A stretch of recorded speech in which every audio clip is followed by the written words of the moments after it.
I'm Alexis, the traveling tiny houser, advocate, documentary filmmaker, and of course, one half of Tiny House Expedition. Welcome to my tiny home and my temporary co-housing community. Does that kind of community sound strange? Well, many others would definitely think so. It's an alternative lifestyle community of sorts, but fortunately, the neighbors don't seem to mind. Let's take a look at how to craft community, specifically a tiny living community in our NIMBY world. But first, let's go inside.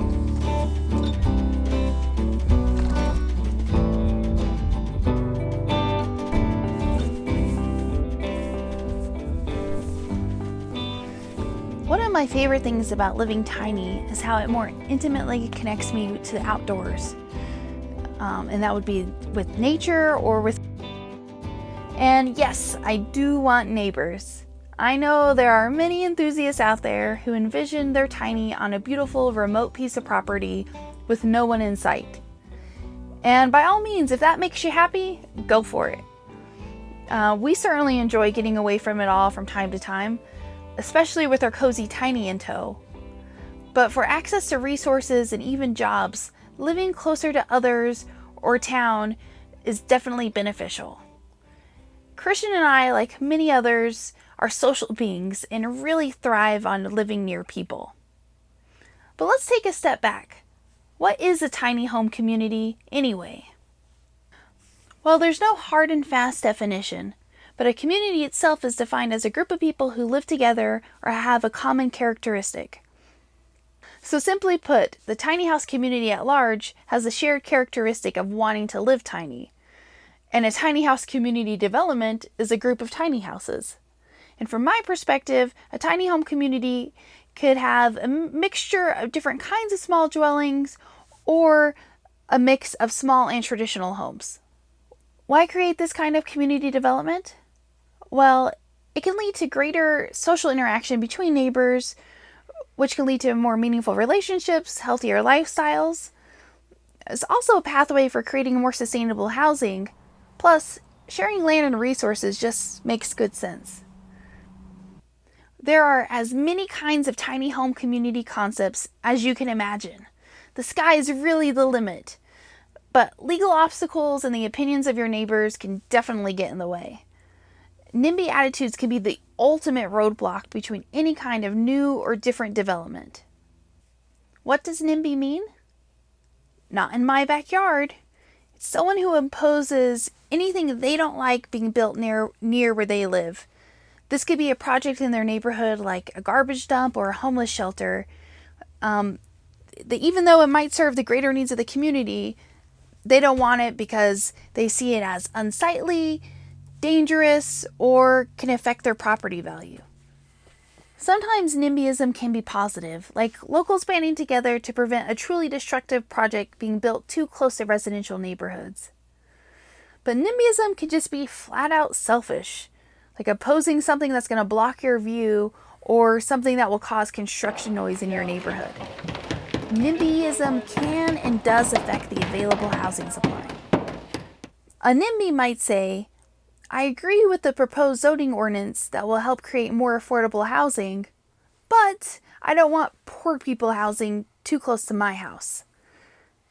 Poor people housing may seem a bit harsh, but government-assisted or even very small homes can be seen as a threat to someone's property value or neighborhood character. Here's a bit of food for thought for you. What if Americans stop thinking of their home as a financial investment? Let's take a look at the results of harsh NIMBY feedback on one tiny home community. Community First Village is a tiny house and RV community for formerly homeless. Their first location inside the Austin city limits was initially approved by the city, but the approval was pulled after major NIMBY pushback. Think loud and angry criticism. Many months later, after the opening of their new location outside of city limits, many critical neighbors are now strong supporters, and the founder was named Austinite of the Year. No matter where you want to live with your tiny home, in a community or as an accessory dwelling unit, having the blessing of your neighbors is critical. And that's just the hard truth. The destructive history of NIMBYism has led to something new, YIMBY. YIMBY, or Yes in My Backyard, is a forward-thinking, pro-housing development movement led by local advocates seeking to create more housing to lower the cost of housing for all. Think more supply, less demand. This can mean embracing higher density neighborhoods or even non-traditional housing developments. One of my favorite NIMBY terms is THIMBY, or Tiny House in My Backyard. It implies warmly embracing tiny houses as a housing option in your local community. Options that are affordable by design. If there's one thing I've learned from traveling cross country, it's that affordable and attainable housing options are desperately needed in a growing number of communities. You can activate a pro-THIMBY attitude in your town through local advocacy and community education. Here's a few ideas. Start or join a local tiny house enthusiast or advocacy group. Hold educational community events and encourage your local city to embrace tiny house friendly zoning. Oh, and don't forget to watch and share our educational documentary, Living Tiny Legally. THIMBY is also the name of a tiny house project by a team of UC Berkeley students that work together to design and build an affordable off-grid tiny home. The idea behind this house is to serve as a residence for an on-site park caretaker. The young caretaker would help keep the park clean and safe for local residents, raise awareness for the park's environmental education programs, and help UC Berkeley collect research. This is such a great community building opportunity, and it's all through aesthetically pleasing, low-impact housing for a park caretaker. I really hope this project comes to fruition. Now let's take a closer look at existing tiny home communities across the country. These are all delightfully diverse in concept, structure, residents, costs, legal status. But the one thing they all have in common is the size of the houses, of course. A real classic tiny home community model is the RV park. And Orlando Lakefront at College Park is a tiny house and RV community in, you guessed it, Orlando, Florida. It's a growing community in a revitalized 1950s RV park. It's got a beautiful lake and a bird sanctuary, and it's home to many full-time RVers. It's one of the first RV parks in the country to transition to a tiny house park, and the owner sees this as an opportunity to transform his park into a more aesthetically pleasing and warm and friendly community environment. He doesn't want to show longtime residents the door anytime soon because these have been RVers in good standing. He does see this as a long-term opportunity to gradually grow and transform the park. It's home to 13 tiny houses, 11 on wheels and 2 on foundation, and there's even one available for short-term rental. The current tiny house residents are a diverse group, and they range from early 20s to late 60s. They socialize together and help each other out. The park, of course, is zoned as an RV park, and the fees are for lot rent, but it includes utilities and Wi-Fi.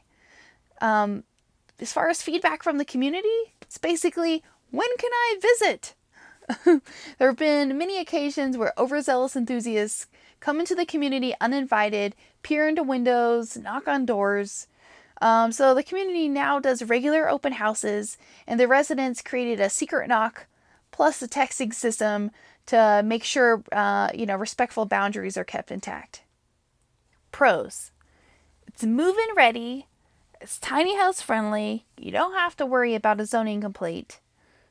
The lots on the lake are beautiful and spacious, and it's located in a suburban setting with lots of shopping, and it's very close to an urban center. Cons: if you don't score a coveted spot on the lake, the lots are very small. Overall, the park is a bit rough around the edges. Wi-Fi is weak, but that's typical of most RV parks, so you might want to plan on your own. The hybrid RV tiny house community is really taken off, and these are starting to pop up all over the country. A few examples are Lemon Cove Village near Sequoia National Park, Riverview RV Park in Loveland, Colorado, the Village of Wildflowers in Flat Rock, North Carolina. Those are park models and tiny houses on wheels, actually. And then there's Park Delta Bay in Iselton, California, among others. Despite popular belief, there are numerous tiny house-friendly parks across the country that accept tiny houses for short or long-term stays, and we've personally never been turned down from an RV park. Now, the aesthetics, amenities, and lot rates can vary greatly, and it's important to note, depending on where it's located, your allowed length of stay can be from like 15 days to 365 days. But the reality is there are countless parks with long-term, full-time RVers. The first RV park we stayed at was well maintained, with lots of trees and an amazing saltwater pool. When we pulled in, we were immediately greeted by about a dozen residents, most of them full-timers. They all knew each other. They offered us help with our dysfunctional water heater. We were pretty much joking around right off the bat and really hit it off with a few of them. And one family invited us to dinner that night, and we gladly accepted. At dinner, we found out that that family had moved into an RV after they lost their house, but they found they really enjoyed living tiny.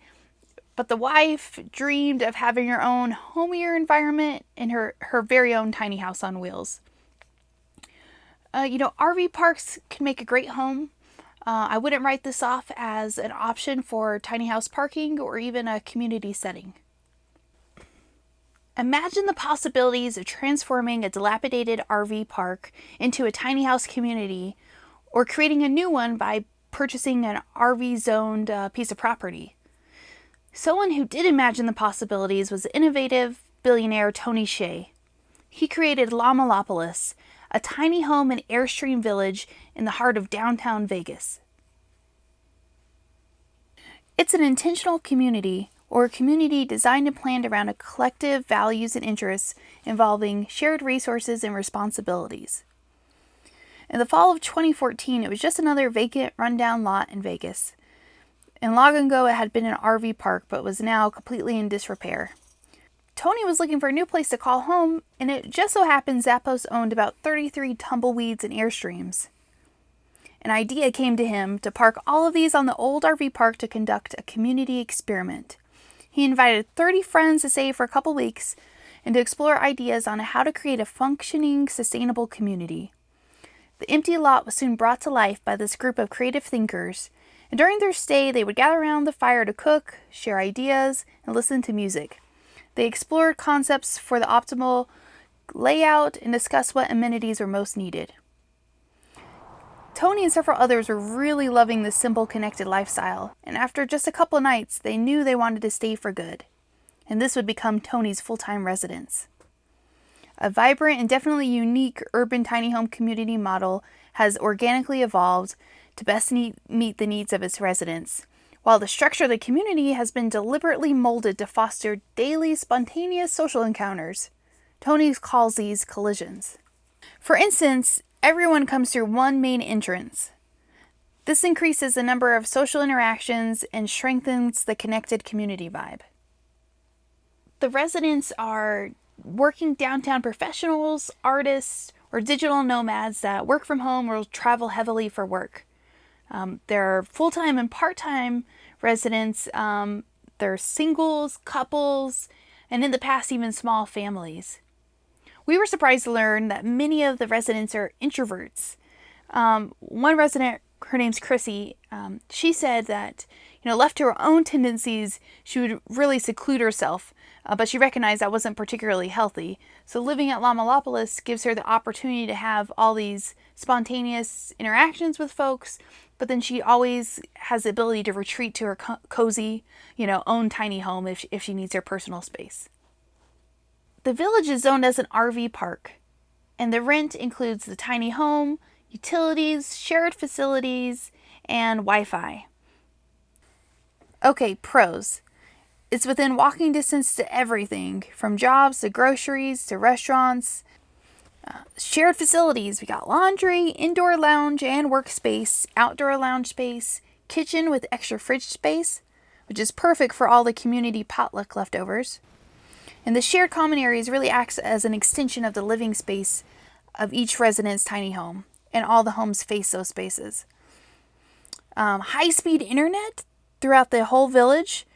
Animals, it's completely pet and farm animal friendly.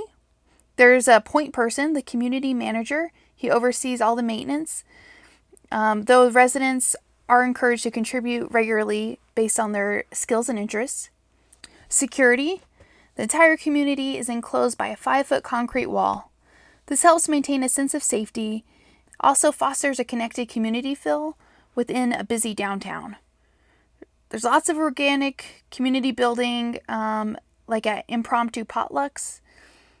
And there's events like the bi-monthly jam sessions with friends and family. Something we really liked about Lamalopolis was how the air was often filled with music and smoke from the fire pits that were always going. This style and vibe is like very reminiscent of Burning Man, which is a festival based on communities, art, and self-expression. And we found out it really made a lasting impression on many of the residents and really informed the design of the community. Okay, cons. You can't bring your own tiny home here, and unfortunately, no uninvited visitors, and you have to be recommended by a current or former resident to live here. Also, it's Vegas, so most of the year it's hot as hell, and the asphalt can get a bit sticky. Lamalopolis is continually evolving, and they now have a goal of reaching net zero energy, which is pretty exciting. The shared resources there are really a wonderful community building tool, and the shared responsibilities as well, just because it helps to make everyone feel included and like they're part of something greater. And actually, that's a lot like Tony's reasons for living here. You know, for Tony, it's not about living small at all. In fact, this is the biggest house he's ever lived in a lot of ways, because he said his life is outside of his tiny home or his bedroom. And living in the community really makes him feel like he's part of something greater, like a more meaningful way of life. Feedback from the local community has been great. People love seeing value added to one of the many vacant lots in the area. Also, people want to live there. They're hoping more communities like this can be created. Now, feedback online has been a little bit different. On one of my posts about Lamalopolis, someone asked, what's the difference between a trailer park and a tiny home community besides the stigma of being poor? Fair question. I think it really comes down to intent and quality.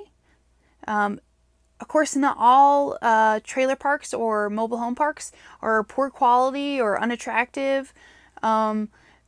But I think the big differences here are that people are choosing to live in tiny houses now that are on the whole built with quality materials. They are fairly affordable. It's, maybe not as inexpensive as some traditional trailers, but they are very affordable. A tiny home community that's created from scratch might be a lot more aesthetically pleasing. I think people put more emphasis on that and sustainable features, because living lightly on the earth is something that a lot of tiny housers really value.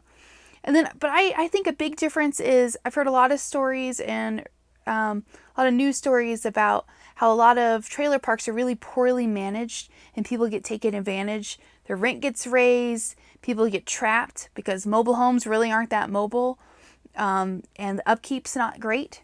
Now, I've seen some really nice ones. So I think, it all comes back down to that intention and quality. Can the Lamalopolis community model be replicated? You bet.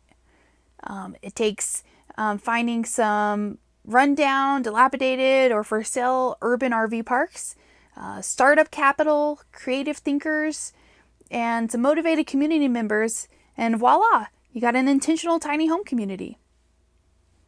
Now, you've heard the saying, everything's bigger in Texas.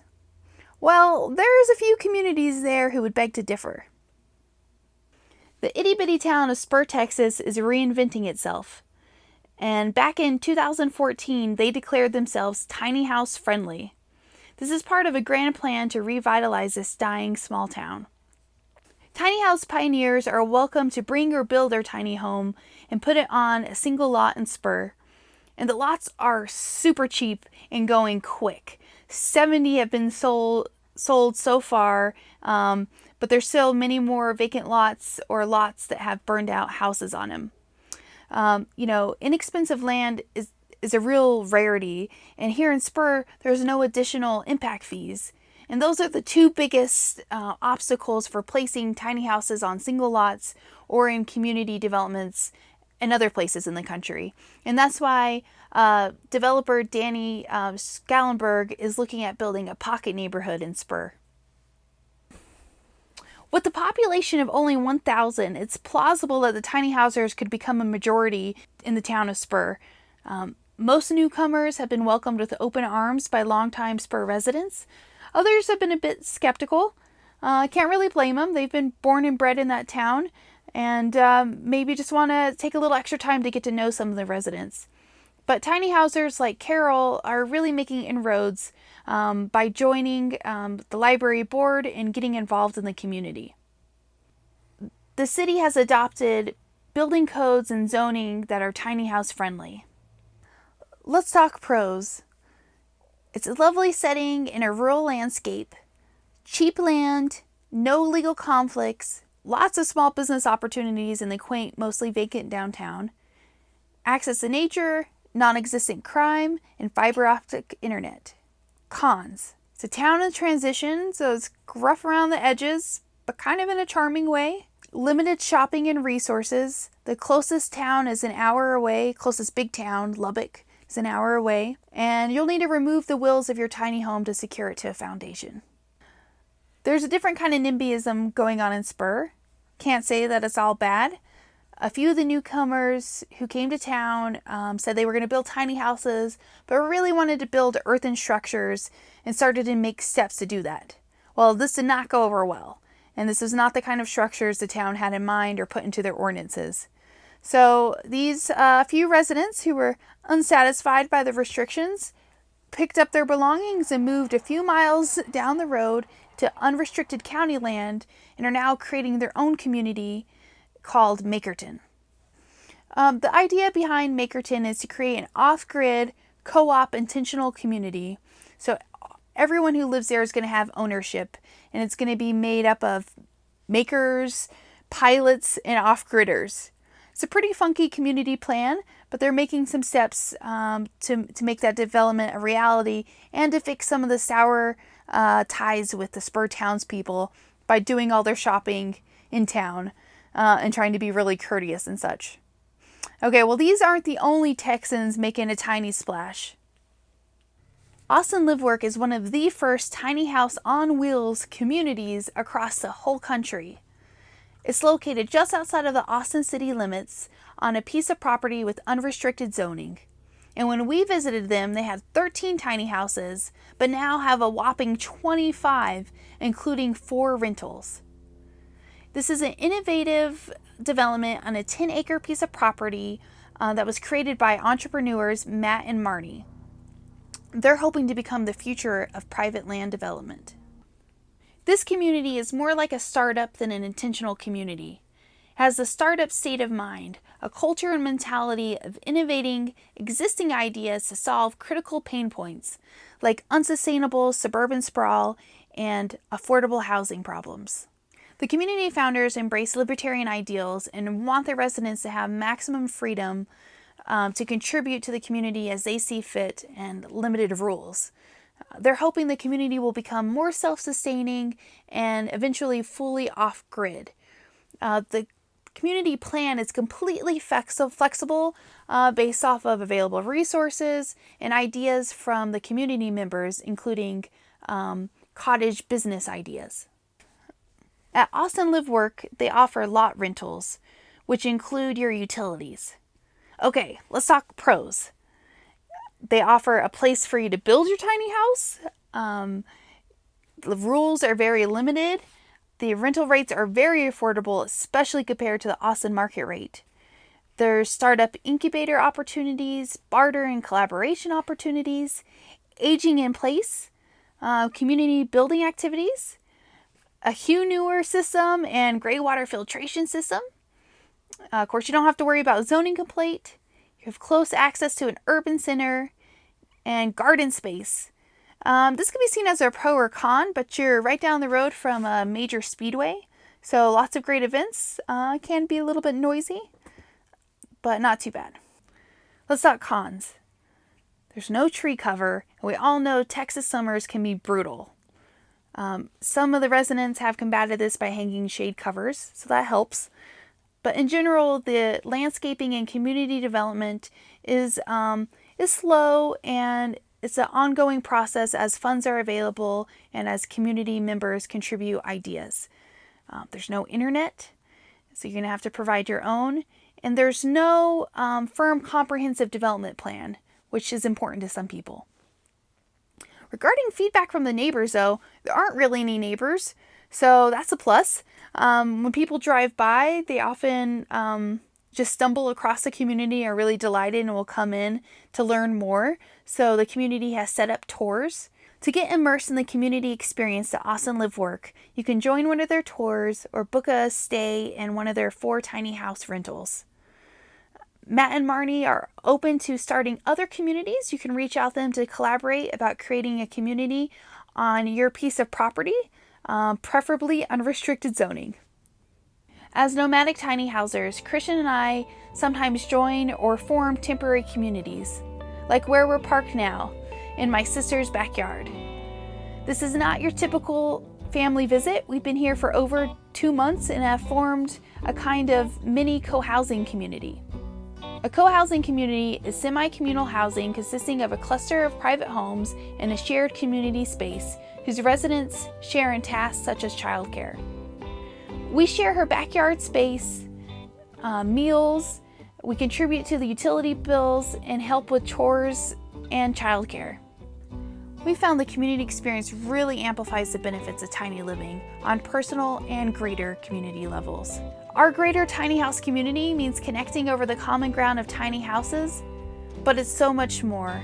The houses are just the beginning and a launchpad for a more connected, meaningful lifestyle. And a tiny home community just takes it to a whole nother level. To learn more and see inside of emerging tiny house communities across North America, and to learn more about tiny house friendly cities, and to follow our continuing adventures, subscribe to our YouTube channel, Tiny House Expedition. And to learn more about tiny house friendly towns, be sure to watch our educational documentary series called Living Tiny Legally.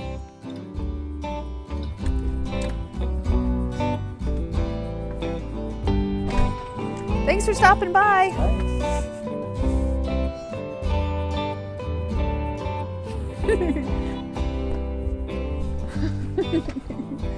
Punk. One more time.